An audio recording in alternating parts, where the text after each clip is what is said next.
Hello and welcome to round 4 of the Zwift Grand Prix, Zwift's invitational elite race series, where we have innovative formats where the best racers on Zwift showcase the best racing and strategy seen in virtual cycling. I'm Matt Stevens. Alongside me for the ride today will be Hannah Walker, and a little bit later we'll have Howell Davis too. Today's race, well, it's for the women. It's a scratch race on Suki's playground in Makuri Islands, 36.8 kilometres, a little bit more about the circuit later on. But first up, let's kick things off with an introduction from Hannah Walker. Hannah, we've had some fantastic racing so far over the last few weeks. We're at round 4, just over halfway, and we have another exciting prospect on the cards today in Makuri Islands, don't we? We certainly do. Great to be back with you, Matt. Very much looking forward to this one because this is a scratch race. There's no points along the route, points only coming at the finish line. So a straight up scratch race. And I'm looking forward to seeing which tactics and how the teams play this one. For those, as you just mentioned, Matt, we're at that halfway point. Those teams who perhaps have a little bit of ground to make up, are they going to start to take some risks in order to try and move themselves up in those series standings? So I'm looking forward to this one on Suki's playground. Yeah, definitely. I think there's a little bit of something for everybody today. We'll do a deep dive into the course in just a few moments' time. But as we are at this point of the race, it's also very important to mention that the Zwift Grand Prix is a look into the future, because next week we have the Zwift Racing League on Tuesday, where thousands of members of the community leagues will be racing on this very same course, very same format, very same set of power-ups as well. And it has been wonderful over the last couple of weeks for rounds 3 and 4 for the community riders to see the best riders in the world on this very platform and learn from them as well. And I think it's worth mentioning as well, we wouldn't have had this the elite Zwift racing had it not been for the communities and the double ZRL in the first place. So without further ado, let's have a look at what exactly is on the menu today. Certainly not 368 Ks. That would be a very long evening for everybody here, including me and Hannah. It is 36 point. It would be very interesting, and maybe that's something on the cards for next season. You never know. But there's the profile, Hannah, and 3 very familiar power-ups as well. The classic OG power-ups: featherweight, draft, and aero. It certainly is. I feel like we're going back 4 or 5 years, back to the 3 prime power-ups that we would always have within races. We got 4 opportunities for the riders to get a power-up, and at each of those arches there is a probability, a percentage of which power-ups they can get. So in round 4 we've got the draft power-up, we've got the feather power-up and the aero power-up, and now it'll be really interesting to see how riders and teams use those power-ups, because I have to say they come in the way they've been spread out and where they come. You've got great opportunity, great chances to be able to use those, and I'm looking towards the final power-up. At which point going into that finish will riders use it, depending on what they've got. So yeah, very curious to see. Yeah, definitely. The power-ups, as you can see, they come at the country sprint and at the start-finish banner.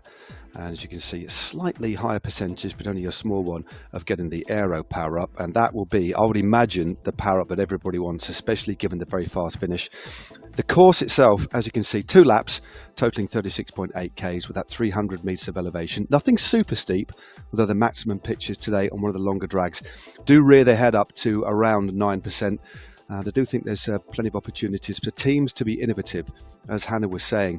Over the last couple of seasons of the ZRL and also the Zwift Grand Prix, we've seen increasingly different styles of racing, far less bunch sprints regardless of the course, teams willing to take risks, willing to play their cards differently, willing to work as a unit as well. Although this is a traditional scratch race, first rider across the line wins. It is, of course, a team event. Everybody trying to accrue as many points as they can. First 80 riders, so everybody in the field, should they finish the event, will score points.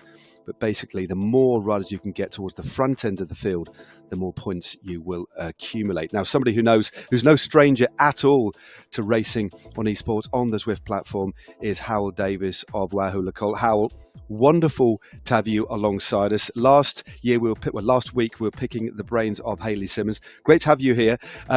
This is a course you know very well, vastly experienced. What kind of racing should we be expecting on a course like this today?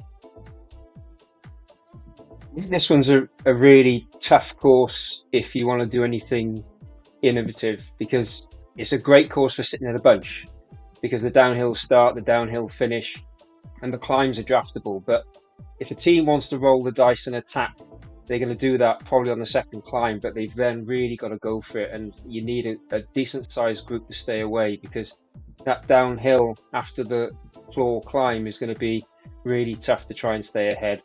So you're going to get a big chase, you're going to get them pulled back, maybe they'll try again on the second lap, but this is a tough course to get a good tactic that's going to work. It could just come down to a massive bunch finish. And just a quick one as well, Hugh. We've seen over the last year or so, it's been constant really. Our in-game engineers have been just tweaking the pack dynamics. But it's harder than ever now, isn't it, to get past riders? You can still pass riders, but we see on a course like this with the amount of speed that we're carrying, it is the sort of finish that could favour riders that might want to go a little bit early, mightn't it? Well, the great thing about the GP series is you've only got 5 riders, so you're actually sacrificing someone if they're going to chase a breakaway. And it's not necessarily the breakaway that gets away, it's the pack that lets them go. So it's always worth that gamble. But yeah, that downhill finish, the power-ups are going to be hit, whichever one you got. You've got to hit them early and just hope that the speed carries you through, because that's a real lottery at the end. And with just a quick bit about the climbing today, we do have a couple of long drags, but they're nothing more than that, save for a couple of pitches. But we were talking before we came on air about the second of the drags, and that's the more consistent part of the gradient, because the first climb is essentially a series of steps, but it's the second phase of the climb that could provide a bit of fertile ground to try and cause some splits, perhaps. Yeah, I think that's where you need to hit your feather power up if you're going to go. But it is a case of not going and giving everything on that climb, because you then got to keep the gap and stay away, because straight away you're then downhill, and the downhill is then, if you're on the front, you can super tack, and it's very little chance to get away unless you can work together with a few other riders. So if you establish that break at the top, you've got to save something, because you're in for a long day. Yeah, well, it looks like this is a course that's going to suit everybody. It certainly suit the power riders, a little bit there for the climbers as well. But as you say, if you're patient and play things right in terms of power-ups, you could reap the rewards, because these climbs aren't the hardest we see on Zwift. You can sit in. Quite often you see riders using the power-ups to recover as well. So a lot to talk about. Howell, thank you very much indeed, mate. We will be speaking to you at numerous occasions. Both Hannah and I will be picking your brains just to try and untangle the tactics of what's been going on today. And maybe you can give us a bit of the secret sauce at what may or may not be going on in the Wahoo Cole team without giving too much away. So thanks very much indeed, Hal. Hannah, shall we kick things off with the teams that we're going to be seeing competing tonight? Let's have a look. Aber Synergy, they're 14th overall in the series standings. They're a very international team. 5 riders, 5 different nationalities, led by the Finnish rider Laura Vainiopa. Then we move on to Ionian, where they're 3rd in the series standings. And great to see, Matt, that Los Aragist is back within that squad. And I'm really keen and going to keep a keen eye on her role within round 4 here, and how they use her abilities, because she's so versatile, and she's also a rider who's not afraid to take a risk or two. Can they try and take advantage of her inclusion in round 4 and try and elevate themselves further up in the standings? Then we move on to Beast Mode, powered by Rose, 15th overall in the series standings. That all-German squad led by Elisa Haag. And BL13 just outside the top 10. They'll be hoping in round 4 to try and edge their way nearer into that top 10 of the standings. 5 riders, they've got 5 different nationalities. Lara Meyer, Louise Gamst, Iris Handruston, Vanessa Murray and Kate Turden. Let's have a little look at the next page. Thank you very much indeed, Hannah. Well, we've got first up is the leading squad, Coalition Alpha. They are the top of the rankings as we head into round 4, and they've got such a strong team. Lou Bates is there, Paul Golschk Alexi Snower, Stephanie Sidlick, who is a real fan favourite, as well as Mary Wilkinson, a former Zwift Academy finalist as well, and is maturing, I think it's fair to say, like a fine wine. And not just the climbs that she favours. Mary Wilkinson, as we know, can put out a devastating and long, prolonged, sustained output of power. So Coalition Alpha looking good to defend that first place. Hexagon, well, this team has really impressed this year, haven't they? Across men's and women's. They've really burst onto the scene, primarily French squad, but having a Norwegian and an American there in the form of Amy Poland. But watch out for Sandrine Etienne potentially on a course like today. Movistar, a solid sixth so far. Fourth, 4 Swedish riders in their lineup today, including Mika Söderström, and we've also got Matilda Field as well, and headed up by Anna Delana. They will certainly be looking to do something special tonight and try and mix things up, one would imagine. Just sitting in 10th position, heading into round 4 is Next. And again, another very strong team, potentially a day for Maria Holcroft on a course like this, augmented by Marissa Bowes, Dori Buchenthal, Morgan Cabot, and Heather Shanks. Let's go on to page number 3.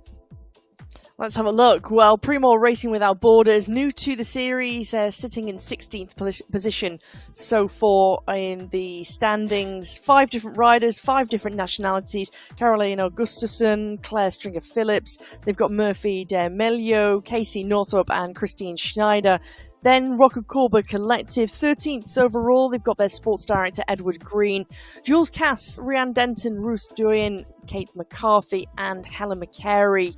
Saris are sitting in 5th overall with Jen Reel at the virtual wheel as the sports director. Now, I'm very curious to see how this team plays round 4 because Gabriela Guerrero has been very, very impressive. She's been a rider who has always been there at the key moments over the important parts of any course so far in the Grand Prix. So watch out for Gabriela Guerra, the Brazilian, and Team Castelli. They're 12th overall in the standings. Predominantly an Italian team, but with an international flavour in the likes of Emily Bottini, the Swiss rider, and Martinina Urjovic of Slovenia. Okay, the final page of our 16 teams that will be starting at round 4 tonight. We kick off with Team Swedish Zwifters. As you can see, an entirely Swedish lineup, but some real experience there, especially with Marlene Bjarhed and Assa Fast Berglund. Toyota Elite, they're just currently inside the top 10, sitting a very respectable 7th, and again have a very versatile team there, especially, and again, I think their leader today, one would imagine, if she's on form, will be Charlotte Colclough. Also got Jenny Eck, Lucy Harris, Rebecca Richardson, and Natalie Stevens representing Scotland there. 2024, well, I certainly, knowing this team pretty well, they'll certainly be looking to change their 8th position and move up today.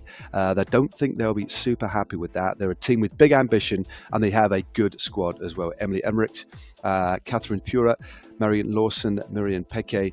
Watch out for Kristin Kulczynski on a course like this. She's getting better and better at every single element of esports and even out on the road as well. And finally, a final team, last but by no means least, of course, the team of Mr. Howell Davis. It is Wahoo Lacole. They are sitting very solidly in 4th place with Lizzie Brooke, Rachel Brown, Elisa Gallegos, and Madeline LaRue and Francis Owen of Wales. So we timed that pretty well, Hannah. We've got 10 seconds before the race kicks off. I think that was the most consummately timed run through of the rosters we've ever done. I'm getting a big but when you've got the power that this woman has under the hood, it's going to be she's going to be difficult to beat today. I think she really has to be the standout favourite for me. For me as well, as soon as I saw the start list and I saw that Los Arques would be racing in the Grand Prix, it was alarm bells ringing. And so I think for everybody else here in the race, knowing how versatile she is and the way in which she can race, this type of course I think really suits her well. And I think having seen the way that she's raced on the road with her road team of FDJ Suez in the World Tour and the way in which she's won races, she's not afraid to take that risk. And so I think that could really play to her benefit in round 4 on Suki's playground. Yeah, definitely. She's got such a strong sprint. Also, she can lay the power down for a long, sustained period of time. And you talked about the impact she had on the road. Took out the Cadel Evans Great Ocean Road Race on the road. One of her first races at the World Tour level. She really is an absolute phenomenon. And it is great to see her here amongst the pack on round 4 as we just head into the early stages of this circuit. Unsurprisingly, the bunch all together.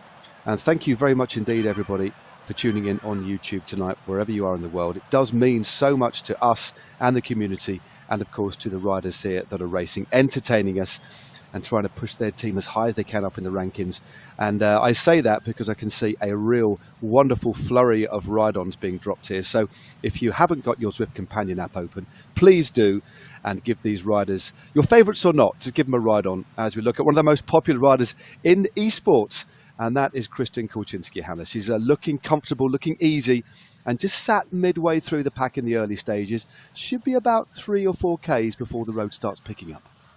It's a nice intro into the course, isn't it? Because you're ever so slightly descending for the first few hundred meters, kilometre or so, and then, as you just said, Matt, that's when the road, it flattens off, and then it'll start to climb again once you get to that around 5 kilometres into the course, and that's where you begin the climbing, and that's where the elevation starts to come. But yeah, Kristen Kulczynski, again, another rider who is one of the best esports riders in the world, and I think it's another rider, especially on this course, who could really shine, because I think we didn't quite see her at her best a couple of weeks ago when we were on Glasgow Crit Circuit, because of the nature of the course, it was very intense. You needed high power. It really favoured those, I would say, sprinters and those punchers who were able to have and make big high power efforts back to back. And so I think she really struggled through that round. But I think we're much more into her playground in Suki's playground. Yeah, definitely. As you say, even when you have a bad experience out on the road or on Zwift, it's a learning curve. Every single experience on a bike in competition you learn from. And she's trying to build on that more all-round game. So a lot to take from even difficult moments in the sport. Now, as we're approaching this first series of climbs, a man that knows this course very well, let's bring in Howell.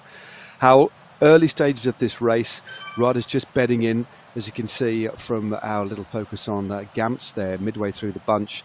Just sitting in there, saving energy, but it won't be long before we hit this climb. Just describe what... okay, I'm going to give you a scenario here, Howell. If you were the DS of Wahoo Lacole, what would you be telling your riders in these early stages, especially as we hit the first of these 2 climbs?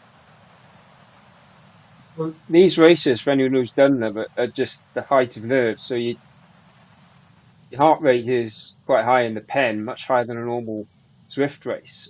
And you're just grateful that the fact that it's settled down. It's a nice bunch. It's just ticking along, and you're saving energy. And the last thing you want here is anyone to be attacking and trying to break away. So I think everyone's just trying to keep calm at the moment, because they know that the next thing they've got to do is just put in a 2-minute effort, get a little bit of a breather, and then probably another 3-minute effort just to stop any breaks going. So if I was DS here, it's just everyone keeping calm, save the power up, just follow wheels, stay in the draft, but just be vigilant in case anyone else is trying to move off the front. But at the moment, it looks quite comfortable. Everyone's just chilling. Just a quick one from you, as we're in these early stages. How much has, from your point of view, how the Zwift racing changed over the last few seasons? For me, as a commentator, as a fan, and I would imagine I'll be speaking, it's fair to say, from Hannah as well, it's just got more and more exciting, that little bit more unpredictable, far less bunch kicks. And with that tweaking of the dynamics, the game is constantly evolving, isn't it? It is, yeah. And what you've noticed in the last 2 or 3 years is the stronger riders coming in, and a lot of pro riders taking up places in teams. And when they go, their mindset is going to be different. They know how long they can keep that effort going. So you know that if a break is going, realistically, that they might be away. And the strength of the riders just dictates how fast that pack is going now. So if you just miss a move or you're off the back, there's absolutely no chance of getting back on. I had one race where I did have a dropout coming down Volcano. I managed to sprint to get back on, but there's absolutely no chance of that now. Once you're out, you're out. So, early stages, thanks very much indeed, Hal. We'll be checking in with you pretty regularly. Let's just see how they take this first climb. As you can see, as you said earlier on, this is the sort of race you need to be attentive, Hannah. But if you're smart, you can save a lot of energy.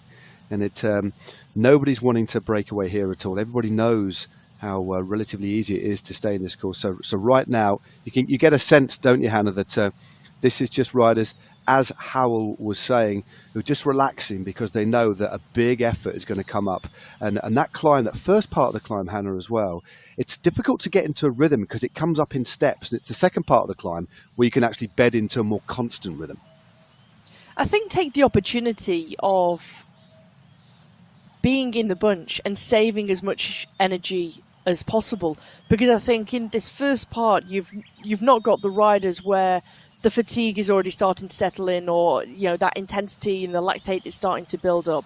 And so I think perhaps onto the second part of the lap, riders and teams will be much more willing to try and force things to open up, but also knowing that the climb is still yet to come. It's far too early, and when you take a look at the course here, with it being 2 laps and 36.8 kilometers long, this is one of the longer ends of rounds here in the Zwift Grand Prix. So you don't want to go too early and to use those efforts. If you've got a cup of water, and every time that you're making a big effort you're tipping a little bit of water out, or if you've got a sugar cube, every time you make an effort you're chipping away at that sugar cube. And so when you get to the end of the race, you want to make sure that you're still finishing with as much in the tank as possible in order to try and be there and win, and ultimately be there for your team to place highly. It is an interesting one. That's where the tactics come into play. With that in mind, some riders, some teams, some team managers want to do things a little bit counterintuitively. They've raced on this course before. We talked about how fast that finishes. So also, why not take a bit of a risk? Quite often fortune favours the blame, but also you can come crashing down in flames. It can be a complete disaster as well. But that is sport. Elite sport is like that. Sometimes you need to take a risk. But this is the sort of course that if you ride it smart, you can save energy.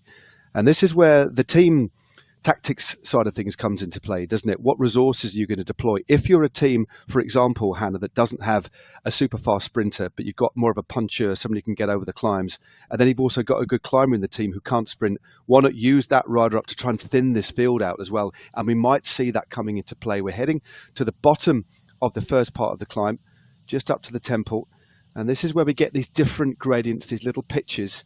And then once we drop off that little false flat, we then pick up again. It's a far more gradual gradient just past that large claw. This is the right turn, a great aerial shot of the peloton as they head over this wooden bridge. And in a moment, the road starts to kick up. We've got a series of little hairpin bends as well. And I'm wondering if anybody's going to give it a little bit of a dig. I'm expecting here, Hannah, the field just to start to thin out a little bit. You can already start to sense and see that there's several teams, several riders who are wanting to just try and nudge things on a little bit at the front, and you can just see with that added input of pace and the power that riders are already starting to be distanced, and you can see the gap start to open up. And it's now you can start to feel that the teams, the sports directors, and also the riders, they're wanting to try and break things up here, and try and force something, and also put the hurt on other riders. And you were mentioning something just a few moments ago, Matt, and I just want to come back to that. One thing that we've seen a couple of times during this Zwift Grand Prix, and I can't quite remember if we've ever really seen it that often in previous ZRLs or Zwift Grand Prix, is teams attacking as a duo or even a trio. And I think that's a really interesting tactic for teams to deploy, because you take your riders away. I think it was back when we were in Richmond, and it was quite interesting to see how they use that to their advantage. Oh no, definitely. You are quite right. Well, nobody's managed to move away, but there were several teams that were moving to the front. At the moment, it's Nordin of Team Swedish Swifters. We saw quite a few power-ups, unsurprisingly, being used. Best to use your power-up rather than not, because there's another opportunity to get one. Now, this is the second part of the climb. We've just been through the temple area. The road flattens out, and then it starts to kick up. This is a more constant gradient, and there's a big launch off the front by one of the riders from the Hexagon team here, by the looks of it. It is Dryhoven, who's starting to move clear. A little surge on the front. As we're on this particular part of the climb now, let's bring again Howell in to the mix. Howell, in terms of the racing so far, I can just see a few riders already starting to struggle. It does appear that there are one or two teams that are willing to try and make it just a little bit harder on the climbs. Yeah, but they've got to really keep those matches dry at the moment, because this climb is draftable. If you're pushing on the front, all you're doing is dragging everyone else with you. As you say, if you get a group of 3 from a team, just put in a sprint and make a jump, open up a gap, then it's a tactic that can work and put the others under pressure. But as it is at the moment, I think there's still in the middle of that pack. It's quite a comfortable ride.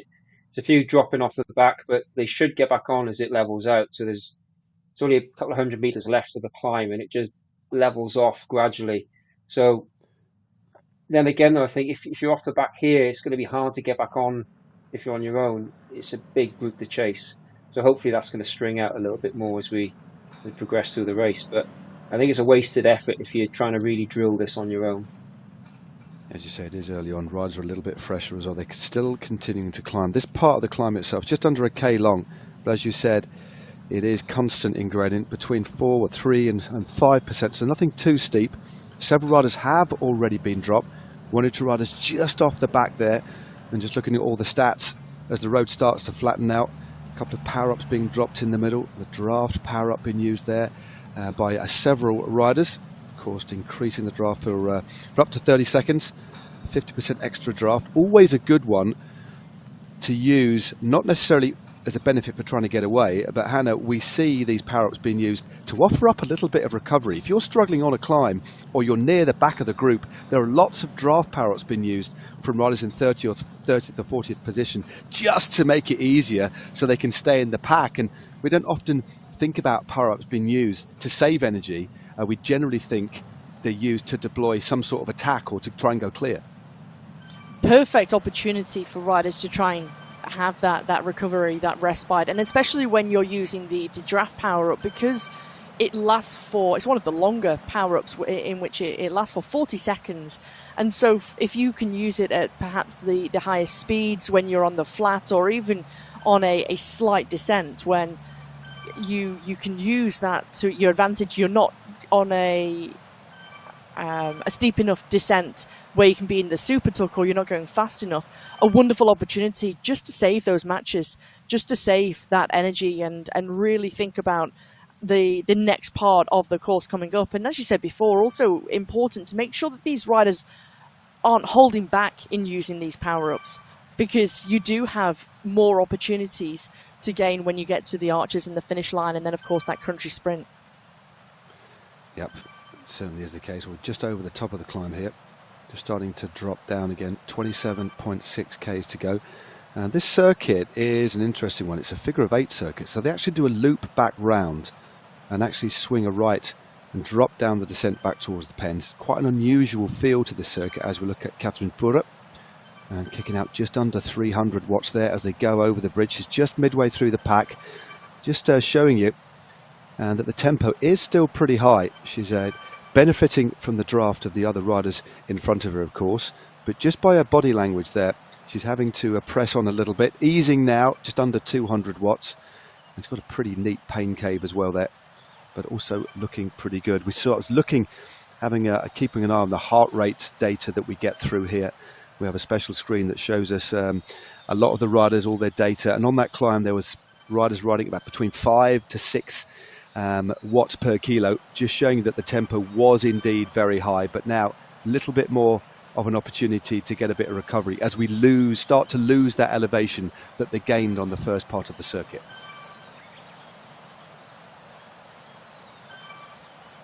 So all calm, all quiet. You do get the sense that this is going to be, or could be, Hannah, quite a tactical one. A lot of ride-ons being dropped. That is great to see, showing us that there's plenty of the community racers watching today. Thank you very much, everybody for tuning in. It has been a spectacular season so far. I love the way that we're mixing up these formats. Scratch racing is close to my heart, of course. I come from the road, so I do love it. But a wonderful team time trial we had last week. There's points races. And then, of course, we have the mountain points race as well. I am loving this format. It really does mean that riders, Hannah, cannot really settle and get comfy. Every single race has a different identity. So they've really got to think and ride completely differently every week. And to add to that, it's not just the points races, the scratch races, the team time trials, but also the length of the races that we've got. And so when we were in Glasgow Crit Circuit a few weeks ago, it was only a touch over 15 kilometres long, whereas this now, what we're seeing in Suki's playground, is 36.8 kilometres. And so you've, as a team, you've really got to think about which riders you bring in, which riders do you want for each specific round of the Zwift Grand Prix. If you think back to round 2, we had Out to Zwift. And so that was all of the pure climbers were brought in for each of the teams, and it was really one for those pure climbers. In round 4 here in Suki's playground, this is so open that I think the sprinters can make it over the climb. It's also fine for a good course for the climbers too, or perhaps those rouleurs, those puncheurs. And so it is going to be tactical, and I think it's going to be tactical all the way down to the finish, because it is so open and it suits so many different types of riders that it could go one way or the other. Yeah, it certainly does feel that way so far. We haven't had, save for a couple of little moves off the front, and to me, they were little moves where riders were just trying to drag the field out rather than individuals attacking. This has been quite cagey so far. Good power, good pace on the climbs. 1 or 2 riders have been detached. Several have got back on. Let's bring in Howell. Howell, so far so good. Not quite completed a whole lap just yet. But what sort of vibes are you getting from this field so far? It does appear to me this could be a tactical one, and we could get a big series of attacks on the last couple of climbs. But as you say, the last couple of climbs still come with a fair distance to go. The way this course is configured means or suggests that this one could actually come down to a bunch sprint potentially. Yeah, and I think as a rider in this, you're really quite happy if you're in that main group because you know you're scoring for the team. So yeah, every kilometre that ticks by, you're just conscious that you've scored, and the more riders that drop off, you score a little bit more and a bit more for your team. So I think everyone's quite happy at the moment, but there's opportunity to plan your move, definitely. There's next hill coming up in about 3 or 4k, the one we just did, but only half of it. But then there is that downhill run into the finish and the next power up. But I think if you're going to go, you got to make your move on the second lap because it's too far to go this early with the downhill still to come. So it's status quo at the moment. Everyone just probably still a bit happy there, scoring points and just willing that no one else is going to move yet. Yeah, definitely. And also maybe even having a look at the wonderful village Onsen. We went through the fishing village of this little bridge, over the little bridges that we saw. This is, without a shadow of a doubt, one of my favourite worlds actually on Zwift.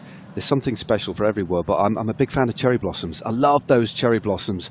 I get a bit, I actually slow down to look at them a little bit more when I'm riding through here. If this world is on Zwift, I always choose it just to go for a bit of a bimble around. It's absolutely gorgeous. It really, really is. So out through the village Onsen, and dropping down this little descent here. Look at that. As we look, yeah, it is gorgeous. A great little bit of a nod from our producers there, giving me or giving us a lovely impression. This little climb coming the other way is actually pretty hard, but we're descending it now, as you can see, just through that little alleyway almost, back out into these beautiful open fields. 23.3 k's to go. Next time through the start-finish, there will be another power-up. But a real tactical play here today. Nobody willing to go clear. Hannah, exactly for the reasons that Hal has explained. There's too much benefit from sitting in. A few riders have been dropped, but it appears that everybody is waiting for this final lap and potentially expecting those attacks to come. So just waiting and girding themselves for that real assault to come in the next 6 or 7 Ks. We might not have seen any big stinging attacks on this first lap, this first opening lap, but I certainly think there's going to be some teams, some riders who will be willing to take a risk on that second lap. There's going to be other riders who they just know themselves, also how they're feeling.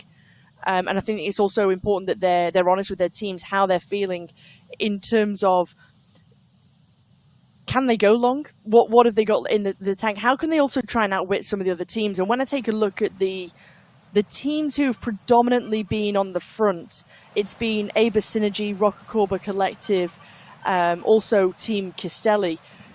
The other teams, Wahoo Lacole, Aeonian, they've really been holding themselves back. They've been sitting further back in the pack. They haven't really put their nose in the wind so far. And so in doing that, they're also saving so much energy and making use of all of that draft, as we see Natalie Smith of Saris in her pain cave.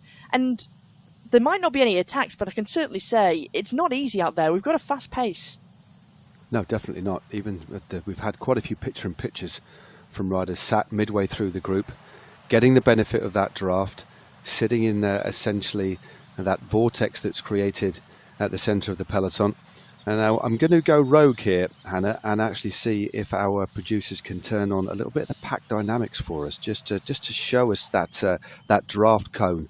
Always intriguing to see, just to give viewers at home a real visual impression of where is the easiest place to sit. That again, that has been tweaked a little bit over the last couple of seasons, just to make it that little bit more realistic. And with every season of racing that we get, there's a lot of back and some feedback from riders, from teams, from managers, the engineers, just trying to constantly tweak the dynamics. And actually, on that very point, as we almost approach, you've got about 3 or 4 Ks to go to the halfway point.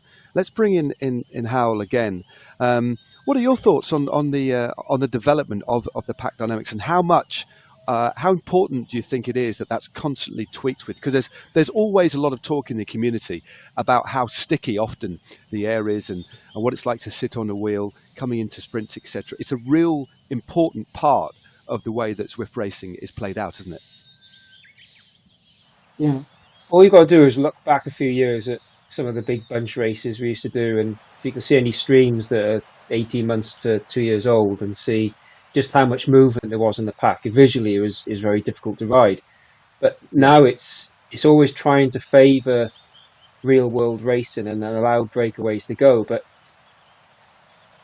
you find yourself sitting at the back thinking that's the best place to be, but then all of a sudden the group's gone away from you. So you've got to be much more vigilant now. And sitting in the middle of the group just gives you that option of seeing an attack go rather than just getting dropped at the back. But it keeps changing as the courses change, and the riders get stronger, the bikes develop as well, and you have the gravel and mountain bike, and just the way it keeps evolving just keeps you on your toes and experiencing it through races. But it is developing better and better every time, and visually it's so much easier to ride. But you still got to be strong to get a breakaway. It's not making it any easier. Oh, no, the physical side remains the same. As you say, you've just got to think about the way that you apply your power, think a little bit more strategically. We did. Thank you very much indeed to our producers for giving us an indication there that the cone, where it is, that's in the red areas, that's where it's easiest to sit. It's interesting to watch it when we've just got a couple of riders out in front as well, how important it is to try and get as close to the wheel in front as you can. 20 Ks to go now. We're heading on to the first part of this climb as we look at Gabriela Guerra out of the saddle. The Brazilian, look, 400 watts, 450 watts, and a lot of power-ups being dropped here. Real big accelerations at the front of the peloton here. And we have a rider that has just started to go clear. Big acceleration. This is Fura now going clear from Switzerland, and she's just dropping a power-up at the same time, Hannah. Everyone, all at the same time, big power, and you can just see here from Katrin Fura just the effort that is being put into this attack. And this was, I think, a pre-planned attack. She had a teammate just behind her on the wheel. There's Christian Kulczynski, and the gap starting to open up. Lou Bates is up there for Coalition Alpha, as is Katie Hill of Ionian. And everyone, you can feel that tension, that elastic has snapped. You can feel that teams and riders have been holding back, and now we've got two distinctive groups. Let's have a little replay and have a little look at this big attack. She attacked from first wheel, Fura, and look at the effort out of the saddle. opening things up straight away on that first hairpin as we'd gone over that wooden bridge. But now we're going to have two distinct groups that are starting to form, and this is what I was saying. You're holding yourself back on that first lap, and now I think we're going to see a very, very different style and look to the second lap here in Suki's Playground. Yeah, some big gaps are opening up now. A lot of power-ups being dropped. Mary Wilkinson from Coalition Alpha just up there, as has got a teammate with her as well. It's still Fura going clear. As we have a little look at the peloton again, just dropping over the top of this climb. And this is this fast approach through into the finish. You can just see riders here using the aero power-up. That's the one you want. If you are thinking about going for a sprint, this is the power-up that you want. So a lot of riders dropping them, because through the finishing line, that's where we will get another set of power-ups. And that little bridge, and it's only very late that we get the finishing line coming into view as well. There it is. 1 lap to go now. So we have a drastically reduced group. Riders still just trying to get back in contact. Still got around 40 odd riders in this group, as we see a lot of other power-ups being dropped, a lot of ride-ons being used as well. But that was the first real attacking part of this race, and this is setting things up nicely for the second lap, Hannah. It certainly is. It certainly is. And I was just taking a look down at some of the riders who were actually caught out on that second split. Natalie Stevenson, the Scottish rider, was caught on the wrong side of the split. There was also Brown who'd been caught out. And so I think that was a big wake-up call as well, seeing that attack, seeing the groups split in half, and riders and teams having to make that big effort to try and get themselves back into contention. As we see, the group has swelled in numbers, but very interesting. And now it's already like that gauntlet's been thrown down. We know that 2024 really want to take on this race and be attacking and be aggressive. Yeah, definitely. We also know there's, like you say, a lot of the teams will be looking to the other squads. Everybody will have a plan coming into this race. Let's bring in Howell again. Howell, how informed... how much did that little move by 2024 of Virginia Brulutz, what did that actually tell us about this race so far? They're the first team to properly go on the offensive. There was a real distinct split of some of the true favourites that would suit a course like this. But what information does that give you about how the rest of this race may actually pan out? 17Ks to go. Looked like the rest of the teams were just happy to let that happen and then just chase, because once they had that split coming down towards the finish, it just needed 2 or 3 teams. It needed an alliance to really push that, to spread the field out and perhaps make those 2 distinct groups. But as it was, no one really wanted to push that, and they all came back together. So it's a very difficult thing for one team to do when you've got 5 riders, because then you're sacrificing your team for the race. And you need 3 or 4 teams to really push that on. And at the moment, I think it's just a bit more status quo. But now they've let a rider go, and I think this one is going to be a bit more decisive. Yeah, thank you very much indeed, Howell. It is indeed Kristen Kolczynski. She's opened up a lead of just 3 seconds. It's Stephanie Sidlick trying to get across the gap for Coalition Alpha. And again, a little bit of counterintuitive thinking here. Normally, Hannah, we'd see Kristen Kolczynski use the gradient. The gradient is her friend. She loves the climbs, but great to see her attacking. A little bit of a counterintuitive, gone against the grain and attacked on the flat section. And I don't think everybody else would have expected a move like that with such a long way still to go. But she's got a 4 seconds lead. They need to start getting a little bit organised, because once she gets into TT mode, she poses a big threat. A huge threat, and one rider that everybody knows is incredibly strong. She's able to sustain this type of effort until the finish now. And so at 4 seconds, you can see the flurry of pink jerseys up towards the front of Coalition Alpha, who can sense that danger, likewise with Wahoo Le Col. And I think this is also something that we've seen a lot of, and particularly in Zwift esports, of riders attacking on the descent and using that as a different place to make an attack and to try and get away from the main pack, as opposed to to doing it. What we know on road racing, for example, IRL, attacking on a climb to try and get away or to get a little bit of distance over the group, but using that descent in quite a conventional way. Yeah, definitely. That was a good move. She's still clear. So Christian Kulczynski, a real character. It's wonderful over the last few years. We've seen these characters emerge from esports. It really is a fantastic scene. So much strength and depth now, as Hal was talking about earlier on. There's the quality of the fields from year on year, just getting better and better. And they all come through from the community. Over 2,000 teams will be racing in the Zwift Racing League on Tuesday. And they will have their eyes firmly fixed on this. Their aspirations, perhaps for some teams, to eye racing in the elite category in coming seasons, and that's what this is all about. But with just under 15Ks to go, this is some move by Christian Kulczynski. The lead was hovering at between 3 and 4 seconds. Hannah, she has now stretched things out. She's just hovering at around 5.5 watts a kilo. And she's eked out this lead, just chipping away gently. And look at the shape of the pack behind. It looks as if they certainly aren't letting her go. A lot of tarmac or virtual tarmac still to go in this race. But Kulczynski is now moving clear. She's in full time trial mode. We know how strong she is. She's gone away on the flat. This is intriguing. Very intriguing, and she's got herself into the rhythm, and the pack behind, they're not hanging around either. They're trying to bring her back. We're looking at around sort of 4 watts per kilogram, and there's some riders who, you take a look at Roos Duhin, the rider from Rocco Corba Collective, for example, and the heart rate is high. They know that, and this is not easy to be even in this pack right now. 62 riders with one off the front are in this pack here as Kulczynski takes that right-hand turn. 11 seconds now, and she's only building on that lead. At some point, teams, what do they do?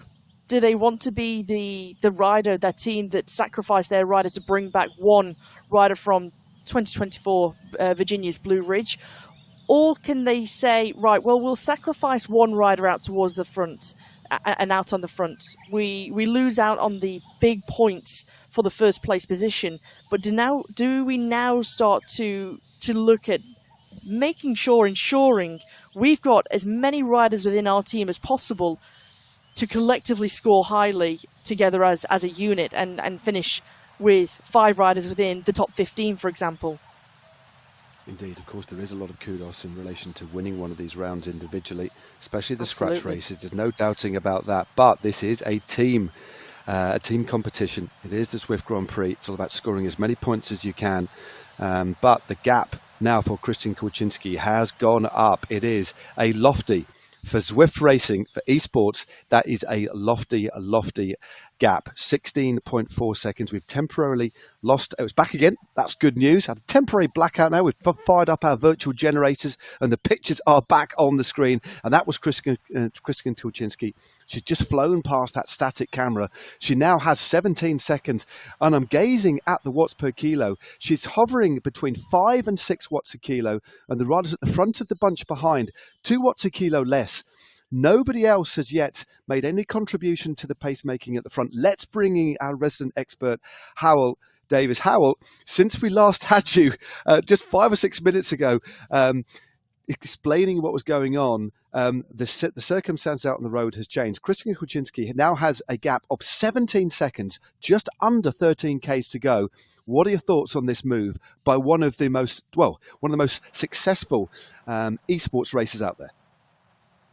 It's a brilliant move because it just asks the question of the other teams of who's going to sacrifice riders to chase. But Christine's probably now just working on what she can do for 20 minutes and just hovering around or just over that power. And she knows what she can hold to the finish. She's got about another 15, 16 minutes to hold. But any other teams that want to chase now, they've just got to think, do we stack the finish and get as many points as we can? Is it worth launching another attack? But any rider that now tries to chase is probably going to sacrifice themselves and get every other team into the points mix. So I think the majority of riders now just be sitting back and say, well, yeah, she's been brave, let her go. So good luck to us. This is a long way and it's going to be very painful, but she can do it. Yep, this woman knows how to put herself. She knows how to turn herself inside out. We've seen that year after year, Hannah, haven't we? But what a move! I tell you what was I was looking at her stats there. She gave herself about 20 seconds. She eased it off to about 3 watts a kilo, and as soon as the road kicked up, bang, back up to 7.5 watts a kilo, 6 watts a kilo now, and she's holding that lead. What we normally see on a climb, Hannah, is a rider capitulate and lose a dramatic amount of time very, very quickly. But she's sustained that lead, 16.9 seconds over that first part of the climb, and now on to the more even graded, the second part of this climb. What a ride this is so far by Kristen Kulczynski. This is phenomenal. This is a superb ride by Krystal Kulczynski. And I think one thing that we've seen in the way in which she's ridden so far is she's given herself a handful of seconds just to reset, collect herself back together, and think about this final 11 kilometers here, and then think about the climb. And I think she's always had great guidance from the sports director Josh Lipka within 2024 Virginia's Blue Ridge, and within the riders that she's learned from too, and the way in which she, as a rider, uses her attributes and her strengths to her advantage on any course, really, and especially on a course like tonight. You and I was talking about it earlier on, Matt, before we came on, at how well this could suit Krystal Kulczynski because of the way that she also likes to take a risk, it seems. She's also not afraid at laying it all down on the line, and for 2024, they are 8th overall in the series standings. So perhaps to Hexagon, Coalition Alpha, Ionian, they're thinking, well, 2024 don't actually pose as a big threat here. Yeah, but like you say, you don't want to ordinarily let a rider like Kulczynski go. But you correctly have said this is a team competition, and 2024 are a little bit further down. As you said correctly, they are in 8th place, so don't really pose a threat. Should they score highly today, they certainly will move up, but they don't pose a threat to the teams that are leading. It is, of course, Coalition Alpha, the leading team heading into round 4, 10.8 Ks to go. The gap for Kulczynski on the second part of the climb has come down, and it's come down a fair amount. It's just over 7 seconds is the lead as Kulczynski continues to press on in front. But behind, under the impetus of the likes of Lou Bates, there's some real, unsurprisingly classy riders heading towards the front of this group. Lizzie Brooke is there as well for Great Britain for Wahoo LeColt. Paul is there too. Nordin Soderstrom from Movistar E-Team. They're really hitting it hard on the front. And unsurprisingly, well, there it is. Just in that brief conversation, wow, Kulczynski has been caught. I didn't expect it to be caught so quickly. But in the process, we've seen the bunch dramatically whittled down. We've only got about 28 riders left now in this front group, Hannah, with 10.5 kilometres to go to the finish. That was a big surprise to see the gap close quite so quickly, because she had a substantial lead. And just by the pure pressure up towards the front of Coalition Alpha and Wahoo LeColt, that's been slashed. It's all back together. But as you say, only around 28, 29 riders who remain, 30 riders who remain in this front group now. So we've certainly started to lose sort of ammunition, I'd say, for certain teams, where some teams are only down to 1-2 riders, as we now see Colombi, the Italian rider of Team Castelli, just edge towards the front here, as is Harris from Toyota Elite. Yeah, Lizzie Harris just moving through to the front. Lou Bates there as well in that lovely purple kit of Coalition. And there again is the world champion, sat patiently, just lurking. We know how devastating a sprint she has. This is a finish that could suit her. And she's ridden a good race so far. Mary Wilkinson also in the pack. In fact, the leading team in this competition so far, Coalition Alpha, seem to have the most riders. Just looking at the colour blocking, Hexagon well represented that orange. Another little move off the front by the rider from Aber Synergy. That's Velter. Shut down immediately by Brown from Wahoo LeColt. Fascinating race so far. Let's bring in Howell again. Howell, again, a lot has changed. Every time we get you on, the race has completely turned on its head. So we've had our leader, Kulczynski, back in the fold after enjoying a big lead, one of the biggest leads we've seen for an individual rider, I think, this season, 17 seconds. But as you were talking about at the very beginning, It's amazing how much momentum there is from the strong riders behind. But in order to bring back Kulczynski, they've lost a lot of riders from the bunch. It just shows how much of an effort the peloton had to put in to bring Kulczynski back.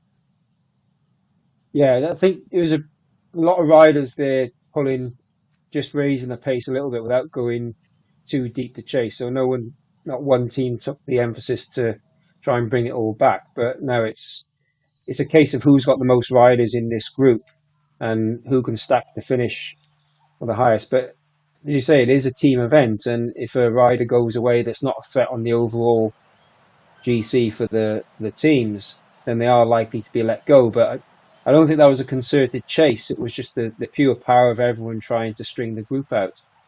So we're back to where we were, and it's going to look good for another attack on the next hill. It certainly is. Well, we have got 34 riders. 1 or 2 riders did get back in. Thank you very much indeed, Hal. We'll certainly check in with you at least on one more occasion before we head to the finish. 8.5 kilometres to go.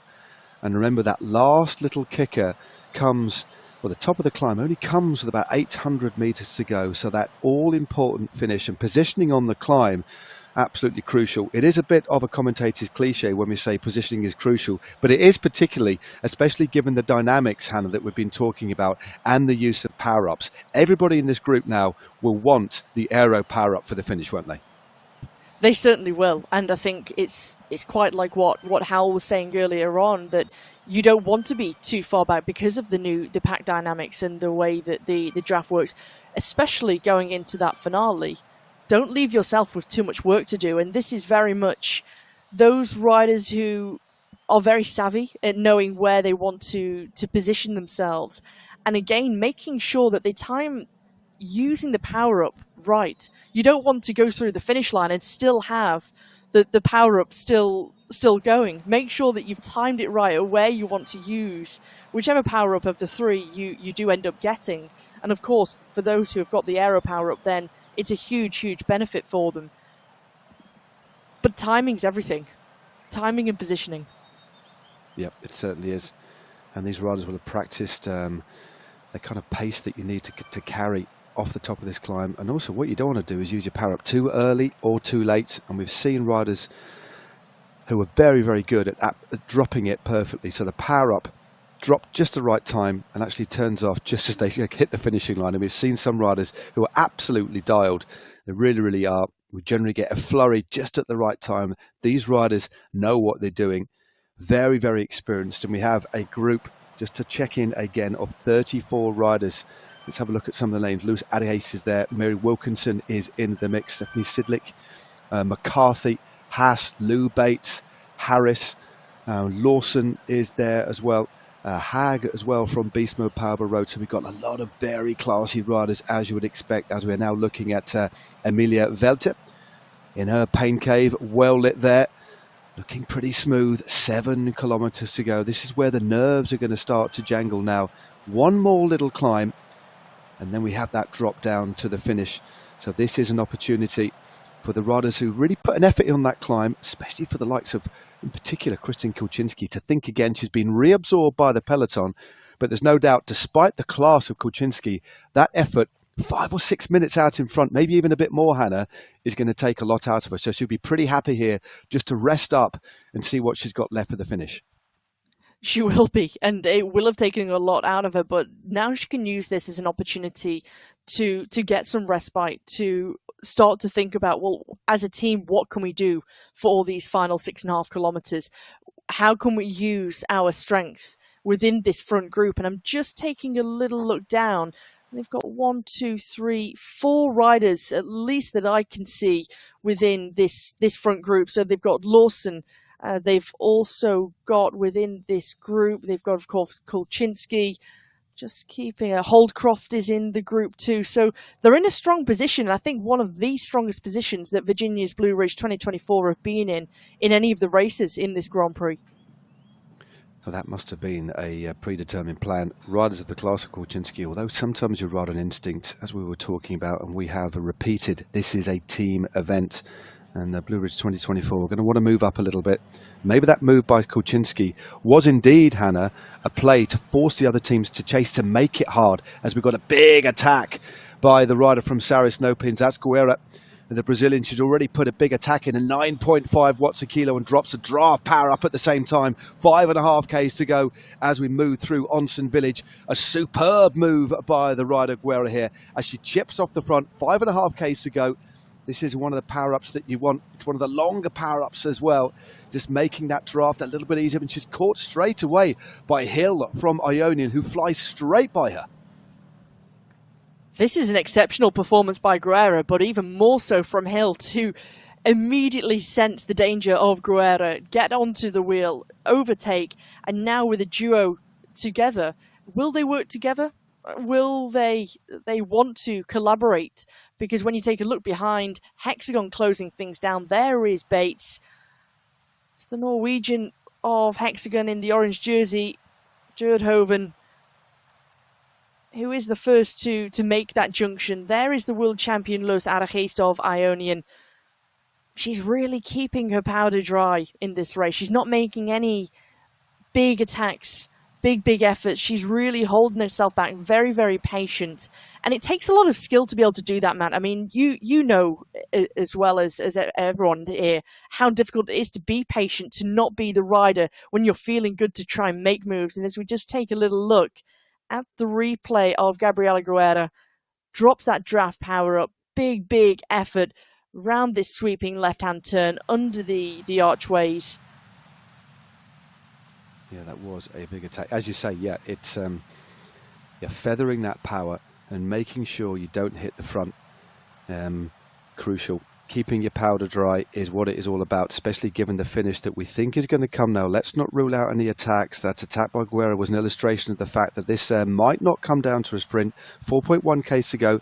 Let's bring in, for the very last time, before we do our debrief, whatever the result is, it looks like there's another attack by Guerra. She's like a Duracell bunny today. Howell, what a race we've had so far. A pretty tactical one, but not without its moments. And Guerra happy to go on the offensive for the third time today. Yeah, it's a shame we couldn't just go straight to the second lap because it's all getting exciting. There's another opportunity here for an attack, but I really think that the teams and what's going through everyone's mind at the moment is it's all or nothing. If I go for an attack on this climb, I'm either going to come first or last in this group because it's still big enough and the downhill speed is going to be, excuse me, it's going to be very quick towards the end. Especially you've got a 9-10% gradient going down, and that's where the power-ups are going to come in. So it's going to be a very, very fast finish. So if you get away now, you've got to stick. But otherwise, we're looking at a bunch finish. Well, this is Gabriela Guerra next to Nathan Guerra there. Looking very good, looking so focused, happy to go on the offensive. She is absolutely flying. A new star of the sport is emerging, that is for sure, as another rider goes clear. Well, that was the moment. That was just a few moments ago. Gabriela Guerra went away for the third time. It is all back together. Colombe is on the front. Katie Hill moving through there for Ionian as well. A lot of ride-ons being dropped. Please do get involved. We've really enjoyed your company. So important that you tune in and watch these riders that have come through from the community. And now amongst their number, they have the world champion. They're racing at World Tour. It is absolutely fantastic. 2.8 kilometers to go. We have in the front group 33 riders, including some of the best riders on the Zwift platform in the world. This is going to be a superb finish. 2.6 Ks to go. Hannah, what are your thoughts? Is it going to be a big bunch kick? Are we going to see a couple of riders go clear? There's certainly plenty of riders who want to try and do it, it appears. There certainly is, and you can see and you can almost start to feel that it's starting to bubble. And at one point, I think there's going to be an eruption where riders who don't have that big explosive kick for a sprint will want to try something, and especially with the opportunity with the climb to be able to do so. However, just taking a little look down at the jerseys, there's at least 4 riders from Coalition Alpha within this front group, again with Virginia's Blue Ridge 2024. Swedish Zwifters are there with a couple of riders, and then of course Ionian are in here with at least 4 riders, including the world champion. So interesting as we just start to see Toyota Elite with Lucy Harris start to roll off the front. There's Lou Bates immediately tracking this move. And there is the 2 orange jerseys of Hexagon with Sandrine Etienne, of course, who won atop of Alpe de Zwift in round 2, just closing things down and bridging across. Well, good move there by Sandrine Etienne. And what a win that was a few weeks ago now. We're on to the climb over that little wooden bridge. And now we've got this series of twisting, turning, corkscrew hairpins that will take us through to the final kilometre. And a big acceleration. It's Scary Mary on the front now. Mary Wilkinson and Lou Bates move through to the front. Wilkinson leaning on the power as we look at the figure of Lou Bates. 2 riders from the Coalition Alpha, 1 and 2, and the gaps are starting to open up on this twisting climb before the plummet down into the finish at round 4 of the Zwift Grand Prix. We are on Suki's playground, and what a playground this is today. Bates, now Fura moves through to the front. What a finish this is going to be, Hannah. This is going to be an absolute corker as they sweep their way through into 1.3 kilometres to go. The world champion is there. Bates is still there. There's Lizzie Brooke, who's moved up for Wahoo Call. Interesting move for Coalition Alpha to make an attack as a duo. And look at the damage that has been done with that big acceleration from Mary Wilkinson and Lou Bates. There's Guerrera sitting nice, and there is Sidlick. Stephanie Sidlick coming through with 1 kilometre to go. Well, 1 kilometre to go now on round 4 of the Zwift Grand Prix. Suki's playground in Makuri Islands. We've got a reduced group of riders that are heading through to the finish now. After that final climb, we've only got about 23 riders, 22 riders in contention. A lot of the power-up's being used, and we've got a rider off the front. Lou Bates has gone clear from Coalition Alpha. 181 beats per minute. Her heart is racing. 450 watts. She's got 750 metres to go. The peloton are bearing down. This is going to be a tight finish. What can Bates do? Out of the saddle, low cadence, high torque, still over 400 watts as the road continues to drop down. In a couple of 100 metres, it'll start to flatten, and then the finish line will come into view. She also drops a power-up. That's the power-up that everybody wants as well. It's the Aero one. Can she hold on? What a ride this. She's got 2.5 seconds lead. The finish line coming into view now for Lou Bates from Great Britain. Coalition Alpha have had a superb season. It looks like Bates is going to take this one. It is indeed. Bates just holds on to take an absolutely superb win for Great Britain and Coalition Alpha. Soderstrom there in second for the Movistar E-Team, and Lizzie Brooke in third, subject to confirmation, of course. But what an absolutely scintillating, strong, bold, brave, powerful move by Lizzie Bates to take victory here in Makuri Islands. Wow, breathless stuff, and I could almost feel the pain there. But what a move by Bates. She had the power, but the timing was consummate, wasn't it? It was also the way in which Lou Bates and Mary Wilkinson, as a duo, made the attack on the early slopes of that climb. And so they really did some damage to the group that they were in. That immediately started to form a real selection.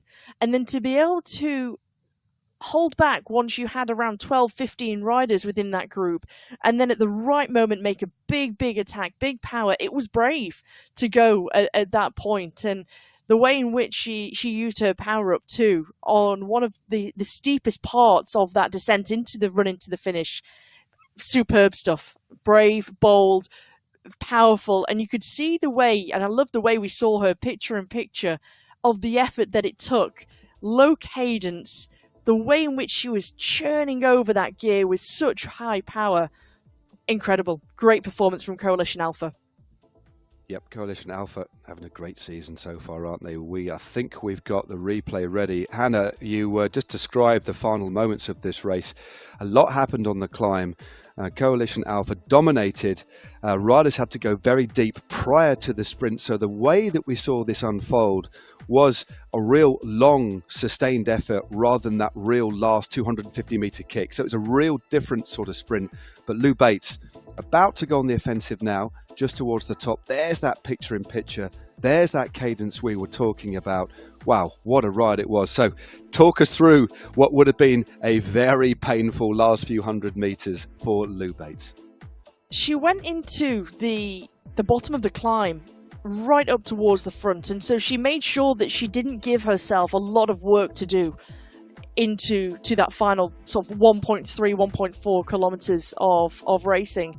And just take a look at this effort. She's on the drops, she's leveraging everything out of herself, and made sure that she went straight all the way to the finish line. This was the moment where she made that big effort to try and get away from the pack, and immediately she opened up a gap, and nobody else could react to this. They know that this was coming from Coalition Alpha.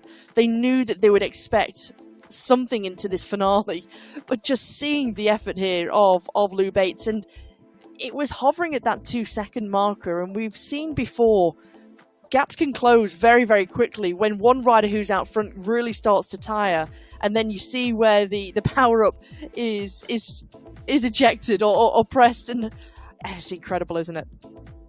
Yeah, the timing of that power up, as you said, she got the momentum on that downhill section, but rather than make the mistake potentially of using the power up on the downhill, saved it for when she was tiring a little bit, excuse me.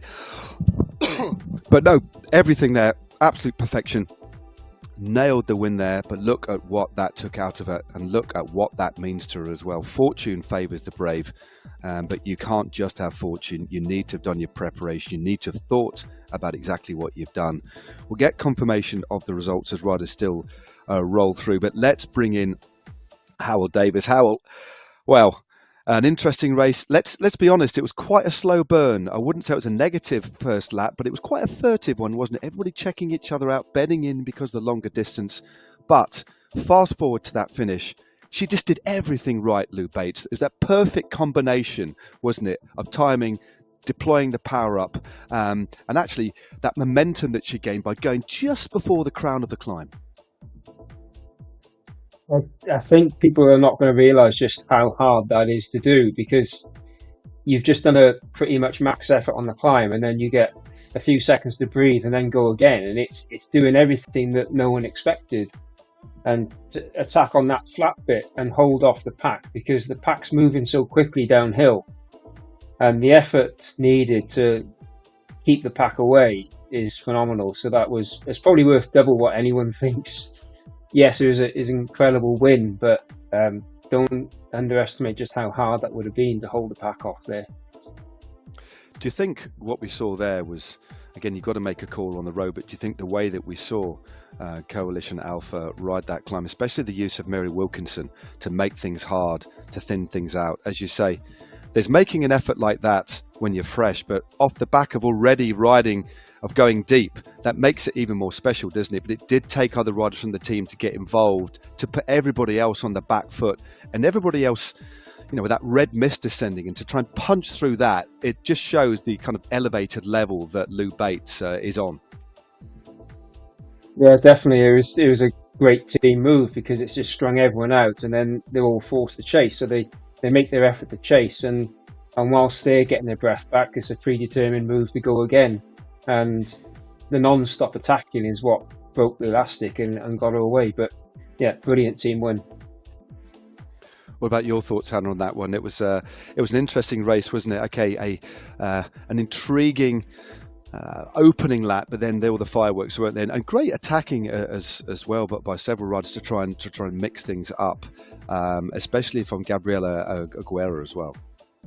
It certainly was, and I think what we saw was everybody was being patient, and as you said to Howell, it was a slow burn on that first lap, but it was one in which it was the tactical reason to make sure that they didn't make any unnecessary attacks. They all knew that it would all come on that second lap, and I have to say, for Virginia's Blue Ridge 2024, the way in which they've ridden tonight, I think one of the best performances they've had in this Zwift Grand Prix series this season so far, because they had so many riders, first of all, up there in the finish. They were challenging for second and third place behind Lou Bates, but also to be up there with Crystal Kuczynski, the big bold move to be away for what 6.5 minutes at that point and posed a real threat for the individual win on the night.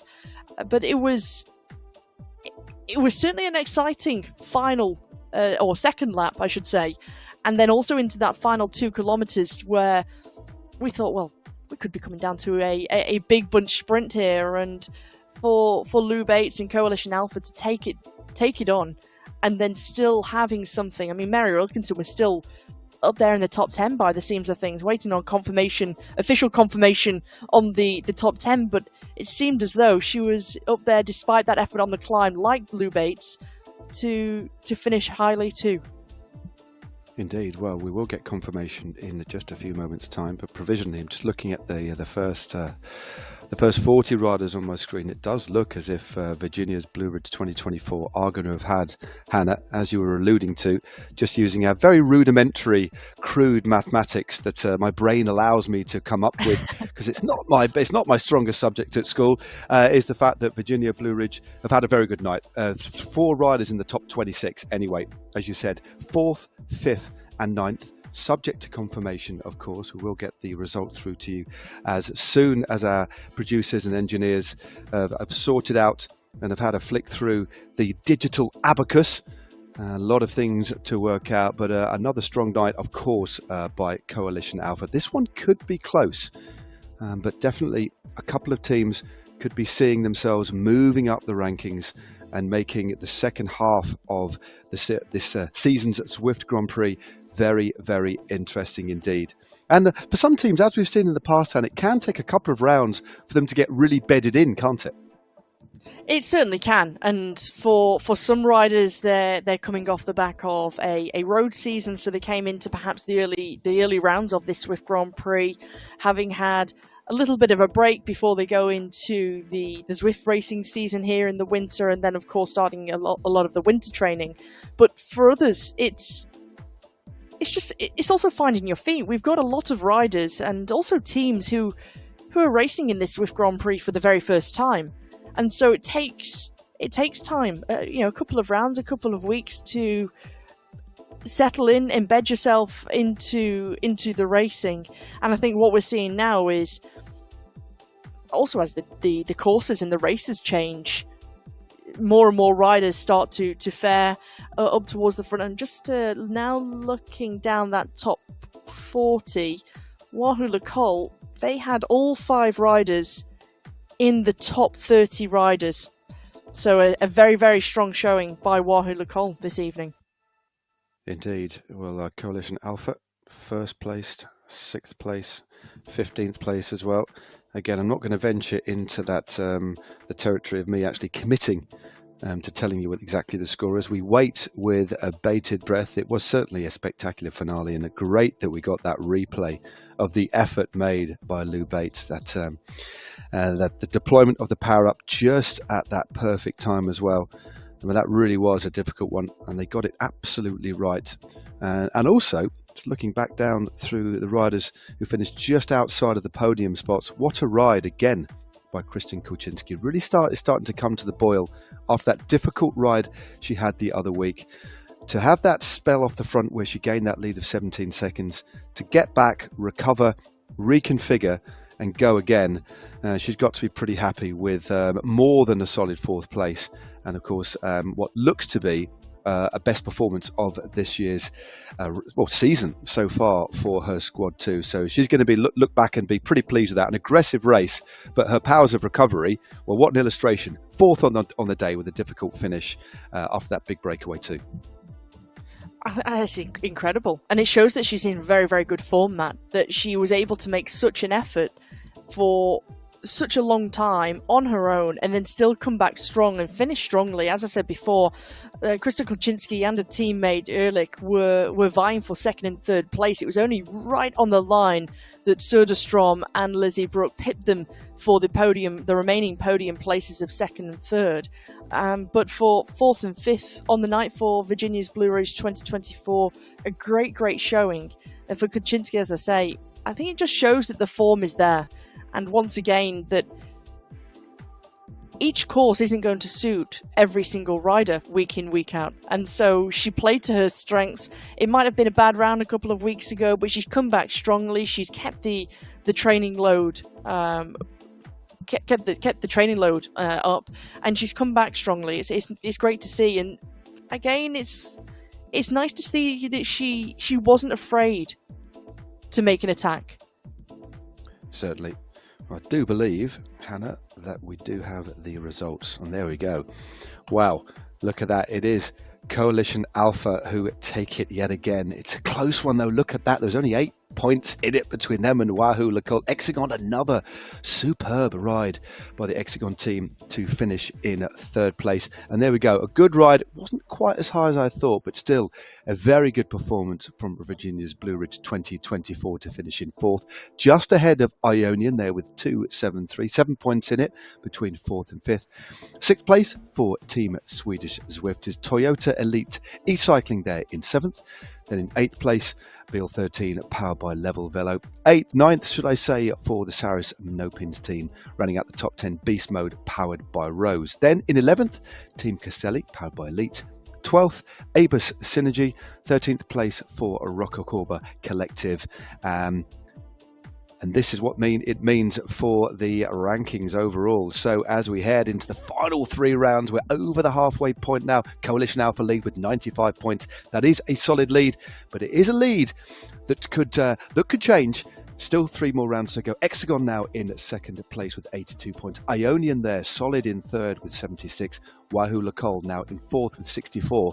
But a big jump up for Virginia's Blue Ridge 2024 from 8th to 5th. They'll be very happy with that move up. 6th place, Toyota Elite e-cycling with 50. Saris No-Pins there in 7th with 48. 2 points clear of Team Swedish Zwifters, who currently occupy 8th position.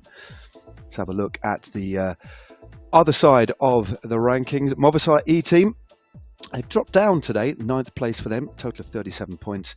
BL13 powered by Level Velo in 10th. Next, Esports powered by Insured in 11th. Team Caselli in 12th. 13th spot at the moment for Beast Mode powered by Road. 14th for Abus Synergy. 15th Rocca Corba Collective. And Primo Racing Without Borders Esports FAM there in 16th place and yet to score. So that is the situation.